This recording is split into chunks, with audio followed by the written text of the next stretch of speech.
Ada dua kata yang sering bersandingan. Kita kenal betul kata itu, yaitu hak dan kewajiban. Kewajiban adalah sesuatu yang harus kita laksanakan. Hak, sesuatu yang harus kita terima. Keduanya berjalan pada alur keseimbangan. Bahwa ada orang yang lebih mengutamakan kewajibannya dan tidak begitu memikirkan haknya, kita katakan itu orang bijak. Ada orang yang menuntut haknya sesuai dengan kewajiban yang dia laksanakan, kita katakan itu orang yang adil. Ada orang yang hanya tahu hak, menuntut hak, tapi tidak pernah melaksanakan kewajiban, kita sebut itu orang yang tidak tahu diri. Muslim bersaudara. Islam membebaskan kita dari ras diskriminasi. Persaudaraan itu diikat dengan nilai akidah, melintasi geografis, melintasi etnis. Dari manapun orang datang, apapun warna kulitnya, dari suku apapun ia dilahirkan, kalau akidahnya sama, itu saudara kita sebagai sesama muslim.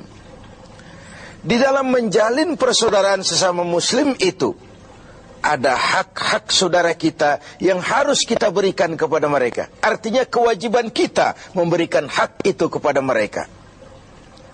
Apa hak itu? Sebuah hadis menyatakan hak seorang muslim atas muslim lainnya 7. Yang pertama, al-ijlalu lahu fi ainihi. Ia memandang saudara muslimnya itu dengan respek, dengan rasa hormat, dengan istilah orang-orang tua kita dulu, nguwong ke uwong. Orang itu ya dianggap orang apapun profesinya. Saudara muslim kita itu jadi pemulungkah dia, penarik becakkah dia, pekerja kasarkah dia. Ada rasa respek kita terhadap dia, rasa hormat kita kepada dia, dan itu karena nilai-nilai akidah, nilai keimanan, bukan karena profesinya. Kalau kita hargai orang karena profesinya semata, jadilah penjilat kita ini. Bukankah Rasulullah Sallallahu Alaihi Wasallam telah memberikan contoh yang sangat baik kepada kita?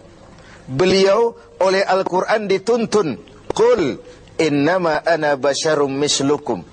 Katakan kepada mereka Muhammad, umatmu, aku manusia juga seperti kalian. Seolah-olah Tuhan ingin berpesan, Muhammad, jangan tempatkan dirimu di atas yang lain. Ternyata Rasulullah Sallallahu Alaihi Wasallam yang begitu baik hatinya, begitu mulia akhlaknya, begitu luar biasa ibadahnya, entoh oleh Allah masih diberikan bimbingan. Qul innama ana basyarum mislukum. Katakan kepada mereka Muhammad, aku manusia juga seperti kalian. Jangan tempatkan dirimu di atas yang lain. Kemapanan sering menggoda dan menggeser idealisme kita.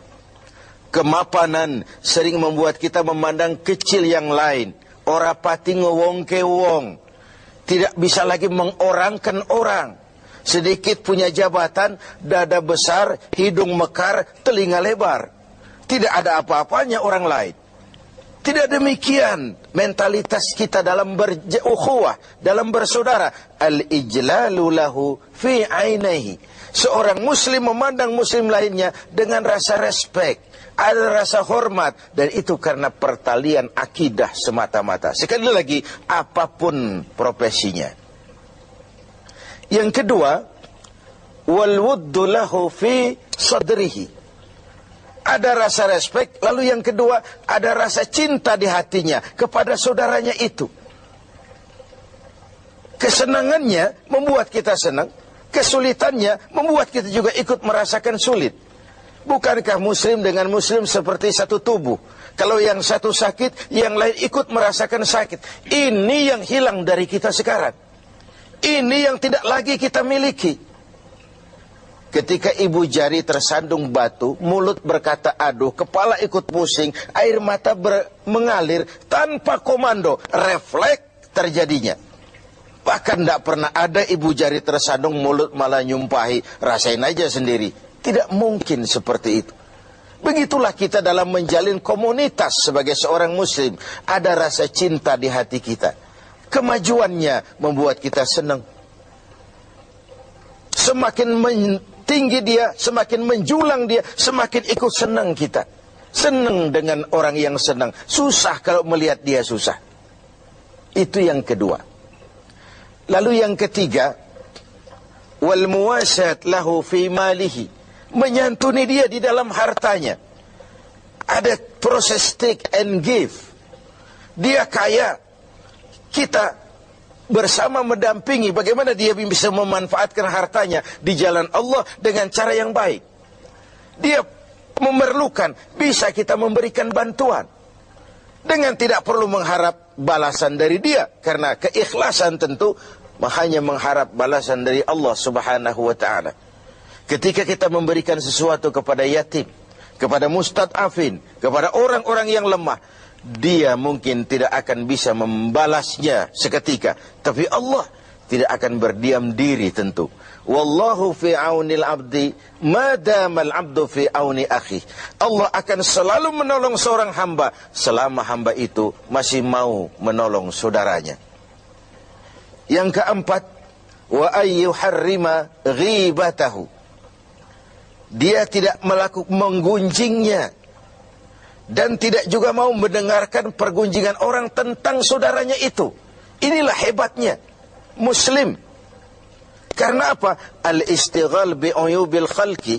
Orang yang terlalu sibuk mencari kekurangan orang lain, itu pertanda orang yang mati hatinya. Muslim itu saudara kita, digunjing orang dia, perih kita dibuatnya. Jangankan lagi menggunjing, ikut mendengarkan saja gunjingan orang tentang saudara kita itu, kita membatasi diri. Maaf, saya tidak ikutlah, saya keluar saja kalau ini yang kita bicarakan. Bukankah kita lebih suka jadi tukang kipas? Kalau ada orang ngomongin orang, walaupun kita nggak tahu, kita ngomporin, kita ngipasin, dan begitu seterusnya. Akibatnya, aib orang, celah orang, kita buka-buka. Padahal muslim dengan muslim satu tubuh, terbuka auratnya, ikut malu kita bersama. Pemirsa TV 7 yang berbahagia, karena itu hak dia untuk tidak digunjingkan, kewajiban kita untuk tidak menggunjingkan, bahkan tidak juga suka mendengarkan dia digunjingkan juga oleh orang lain. Yang kelima, wa ayyauda fi maradih. Kalau dia sakit, jenguk. Ini pun sudah langka sekarang ini. Silaturahmi. Kedatangan kita saja sudah merupakan obat. Doa kita sudah memberikan sugesti bagi proses penyembuhannya. Karena apa yang tidak kita suka terjadi pada diri kita, jangan juga lakukan itu pada orang lain. Apa yang ingin orang lain lakukan terhadap kita, harus juga kita mau melakukannya kepada orang lain. Kalau kita ingin dihormati, belajarlah menghormati orang lain. Kalau kita ingin didengarkan pembicaraan kita, suka jugalah mendengarkan pembicaraan orang lain. Ada proses take and give dalam kehidupan ini. Yang keenam, wa ayyu syai'a janazatahu. Kalau berpulang dia, meninggal dunia dia, antarkan jenazahnya. Antarkan jenazahnya, kesempatan terakhir menuju tempat peristirahatannya yang terakhir. Lalu yang terakhir, wa alla yaqula lahu ba'da mautihi illa khairan. Setelah wafatnya tidak ada pembicaraan lagi tentang saudaranya itu kecuali yang baik-baik saja. Tidak lantas setelah saudaranya meninggal, oh dia memang hutangnya di mana-mana itu. Oh di sana nipu, di sini nipu. Tidak. Setelah saudaranya tidak ada, meninggal, pembicaranya hanya tentang yang baik-baik saja dari saudaranya itu. Begitulah hak saudara kita yang harus kita berikan. Begitulah kewajiban kita yang harus kita laksanakan. Innamal mar'u ahadisun ba'dahu fakun hadisan hasanan liman wa'a. Manusia akan jadi pembicaraan setelah dia tidak ada. Maka berusahalah kau menjadi pembicaraan yang baik bagi orang-orang yang kau tinggalkan. Berusahalah dalam hidup ini agar kau jadi pembicaraan yang baik-baik bagi orang yang kelak kau tinggalkan itu. Pemirsa TV7 yang berbahagia, inilah hak-hak yang harus kita berikan kepada saudara kita muslim. Ini pula kewajiban-kewajiban yang harus kita laksanakan sebagai muslim. Semuanya dalam rangka membentuk sebuah komunitas yang diikat tadi dengan nilai-nilai akidah. Al-mu'min kal-mu'min kal-bunyan yasuddu ba'dahu ba'da. Dalam riwayat lain, muslim dengan muslim seperti sebuah bangunan, yang satu harus saling memperkuat dengan yang lain. Sebuah bangunan dinamakan rumah karena ada yang mau jadi tiang, mau jadi jendela, mau jadi pintu, mau jadi genteng. Begitulah umat ini. Ada dia yang jadi pejabat tinggi, ada dia yang jadi pemulung, ada dia yang jadi tukang beca. Pendeknya, tidak ada pekerjaan halal yang hina. Dan jangan karena profesi menyebabkan kita memandang remeh dan ringan orang lain, betapa dan apapun dia.